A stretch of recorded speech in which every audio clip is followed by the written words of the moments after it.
हरे कृष्णा। आज हम कृष्ण के माखन चुराने वाली लीलाओं का स्मरण करेंगे। तो आइए देखते हैं हमारे प्रिय माखन चोर की लीलाएं।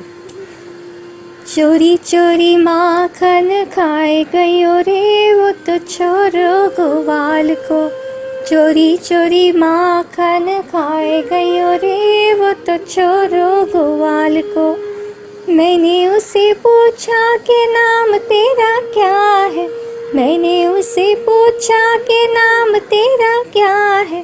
कृष्ण कन्हैया बताए गयो रे वो तो छोरो ग्वाल को। कृष्ण कन्हैया बताए गयो रे वो तो छोरो ग्वाल को।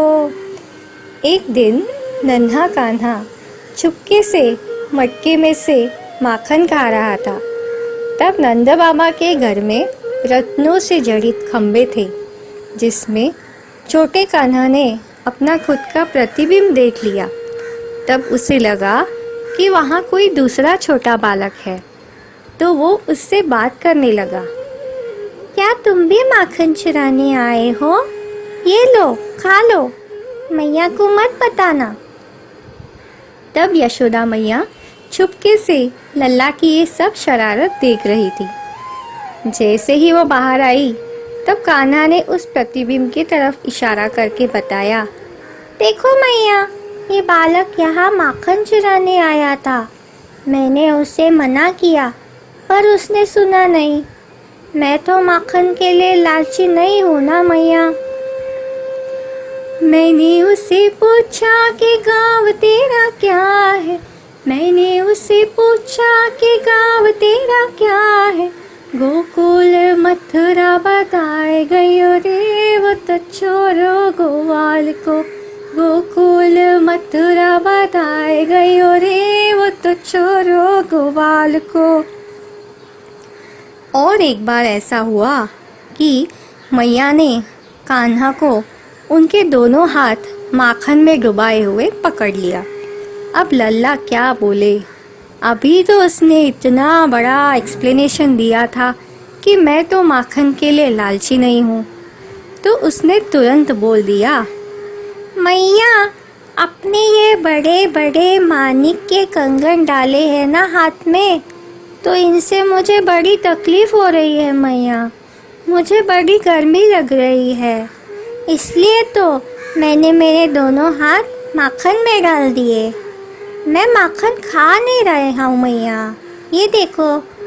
तब यशोदा मैया ने प्रेम से लल्ला को उठाया और कहा, ठीक है, हम ये कंगन निकाल देते हैं। मैंने उसे पूछा कि माँ बाप तेरे कौन है। मैंने उसे पूछा माँ बाप तेरे कौन है। नंद यशोदा बताए गयो रे वो तो छोरो ग्वाल को। नंद यशोदा बताए गयो रे वो तो छोरो ग्वाल को। एक बार ऐसा हुआ कि वापस मैया ने लल्ला को माखन चुराते हुए पकड़ लिया। इस बार लल्ला के पास कोई बहाना नहीं था, तो वो मासूम सी हरकत करते हुए अपनी आंखें मलने लगा, चुपने लगा कि मैंने तो कुछ देखा ही नहीं, मैंने तो कुछ किया ही नहीं। तब मैया समझ गई। अपने लल्ला को प्यार से उठाते हुए बोली, ठीक है, कोई बात नहीं लल्ला, इस घर में सब माखन तुम्हारा ही तो है। एक दिन सब गोपियाँ एकत्रित हुई थी। तब लल्ला आया और यशोदा माँ का पल्लू ओढ़कर बोला, मैया, भूख लगी है। तब गोपियों ने उसे पूछा, लल्ला, तुम्हें क्या चाहिए?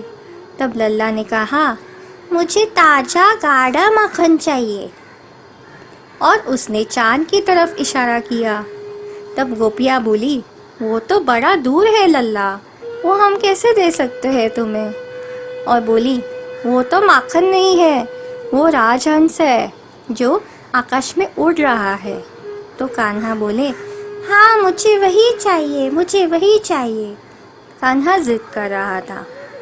तब यशोदा मैया बोली, वो माखन ही तो है, पर वो तुम नहीं खा सकते, उसमें जहर का अंश है। कान्हा ने पूछा, मैया, उसमें जहर कहाँ से आया? तब मैया ने कहानी सुनाने लगी। एक बार एक दूध का बड़ा समंदर था। तब कान्हा ने उसे टोका और पूछा, मैया, दूध का समंदर कैसे हो सकता है? तो कितनी गौओं की ज़रूरत पड़ी होगी? तब यशोदा मैया ने कहा, जिन्होंने गौओं को बनाया कान्हा, उसी भगवान ने खुद दूध का समंदर भी बनाया। कान्हा बोले, अच्छा, फिर क्या हुआ? फिर तब सब देवता राक्षस सब मिलके समुद्र मंथन कर रहे थे। तब जब उसमें से विष बाहर आया तो शिवजी ने उसे पी लिया और उसमें से थोड़ी बूंदें सर्पों ने पी ली। और उस मंथन से जो माखन निकला वही तुम आकाश में देख रहे हो। तो वो तुम मत खाना, मैं तुम्हें दूसरा ताज़ा माखन देती हूँ। तो इतनी बड़ी कहानी सुनते सुनते छोटे लल्ला को नींद लग गई। तो यशोदा मैया ने उसे सुला दिया। जब दूसरे दिन मैया माखन मिठाई लेकर लल्ला के पास गई, तब लल्ला बोले, मैया, मैं कुछ नहीं खाऊंगा। कल आपने मुझे बिना कुछ खिलाए ऐसे ही सुला दिया ना, मैं पूरी रात भूखा ही सोया मैया। तो मैया बोली, अच्छा, तो तुम सो गए, तो रात को वो माखन किसने चुराया? लल्ला बोले, कौन सा माखन? मैंने नहीं चुराया, तुम झूठ बोल रही हो मैया। तो ऐसे ही मनमोहक लीलाओं से कान्हा यशोदा मैया को बहुत आनंद प्रदान करते थे। मैंने उसे पूछा कि खाना तेरा क्या है, मैंने उसे पूछा कि खाना तेरा क्या है, माखन मिश्री बताए गयो रे वो तो छोरो गोवाल को, माखन मिश्री बताए गयो रे वो तो छोरो गोवाल को। जब किसी के घर में चोरी होती है तो उन्हें बड़ा दुख होता है, पर गोकुल में ऐसा नहीं था। वहाँ पर चोरी होने की बातें बड़े गर्व से बताई जाती थी कि अरे तुम्हें पता है, कल ही मेरे घर में माखन चोरी हुई। अरे मेरे घर में तो रोज माखन चोरी होती है।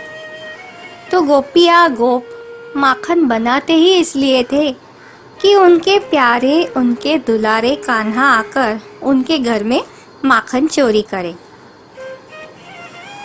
कान्हा का भी एक सिस्टमैटिक प्लानिंग रहता था कि मेरी दक्षता में ऐसा एक भी घर नहीं बचना चाहिए जहां हमने चोरी नहीं की हो। तो इस माखन चोरी के पीछे कान्हा का एक ही उद्देश्य था कि वो इन जीवों को अपने प्रति आकृष्ट करना चाहते थे, अपने इन सुंदर बाल लीलाओं से सबका मन मोहित करना चाहते थे। और एक दिन ऐसा हुआ कि नंद बाबा के बड़े भाई उपनंद और उनकी पत्नी थी प्रभावती, तो उनके घर में माखन चोरी हो गई। वो यशोदा मैया की जेठानी थी, तो उन्होंने आकर पूरा कंप्लेन कर दिया कान्हा के बारे में। यशोदा माई कुछ बोल नहीं पाई। अपनी जेठानी के सामने उन्हें मौन रहना पड़ा। अब प्रभावती जी ये साबित करना चाहती थी कि सच में कृष्ण आकर उनके घर में माखन चुराते हैं। तब कान्हा भी एक दिन निकल पड़े उनके घर पर, और इस बार वो खुद चाहते थे कि वो पकड़े जाए। तो प्रभावती जी ने माखन चुराते हुए कान्हा को रंगे हाथ पकड़ ही लिया और उसे वो यशोदा माई के पास लेके जा रही थी। पर जब उन्होंने घर पर नंद महाराज जी को देखा तो उन्हें ऐसा उनके सामने कंप्लेन करना सही नहीं लगा। तो उन्होंने कान्हा का मुंह अपनी पल्लू से छुपा लिया और उसे पकड़कर यशोदा मैया के पास पहुंच गई। कहने लगी, मैंने आपको बताया था कि ये नटखट कान्हा हमारे घर पर माखन चोरी करता है, पर तुमने तो उस दिन मेरी बात सुनी ही नहीं। तुम्हारे चेहरे से ही साफ दिखाई दे रहा था। आज मैं कृष्ण को पकड़कर स्वयं लेकर आई हूँ। तो ऐसे वो थोड़ी देर तक यशोदा माई को सुनाती रही। जब यशोदा माई ने नीचे देखा तो देखा कि वो कान्हा नहीं था, वो प्रभावती जी का ही पुत्र था। तो उन्हें बड़ी हंसी आ रही थी। तब उन्होंने पूछा, क्या तुम सही बालक को पकड़कर लाई हो? वो बोली, हाँ, ये देखो। जब उन्होंने देखा कि वो कान्हा नहीं, उनका खुद का ही पुत्र था, तो उन्हें बड़ी शर्म आ गई, उन्हें बड़ा अपमानित महसूस हुआ और वो वहाँ से जाने लगी। तब कान्हा भी पीछे से आए और उनको बोले, अब तुम्हें पता चला मुझे पकड़ने का परिणाम क्या होता है। मुझे नहीं पकड़ना चाहिए। अगली बार अगर तुमने मुझे पकड़ने की कोशिश की तो तुम्हारे हाथ में तुम्हारा बेटा नहीं, पति होगा। समझी काकी? मैंने उससे पूछा, श्रृंगार तेरा क्या है? मैंने उससे पूछा, श्रृंगार तेरा क्या है? मोतियन की माला बताए गई रे, वो तो छोरो ग्वाल को।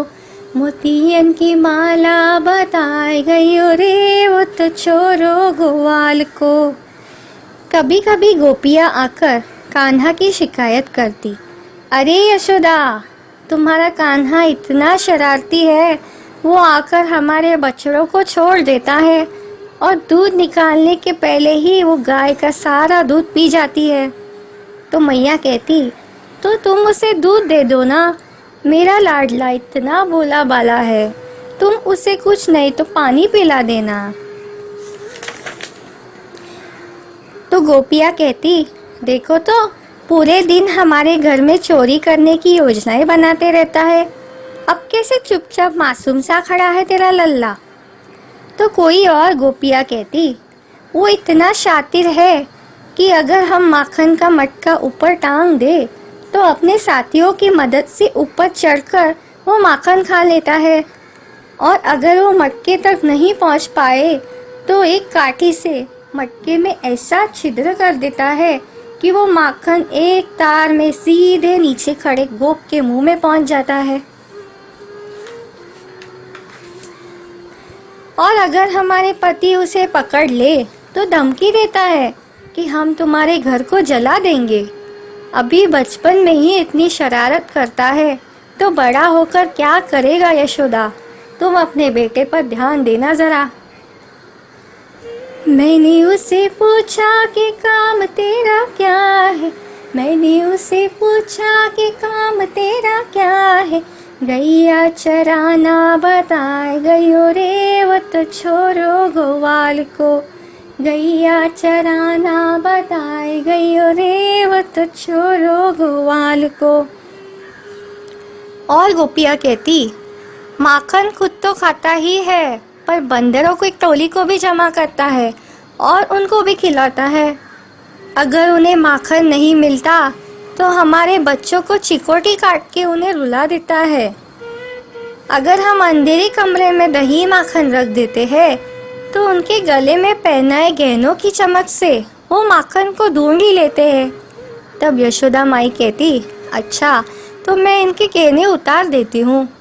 पर गोपी ये सुन के कहती, नहीं नहीं मैया, ऐसे मत कीजिए, गहनों के बिना भी वो अपने तेज से माखन को ढूंढ ही लेंगे, उनके गहने मत उतारिए। तो ऐसे ही कई माखन चोरी की लीलाओं से, दामोदर लीला से कृष्ण गोपियों को आनंद देते रहते।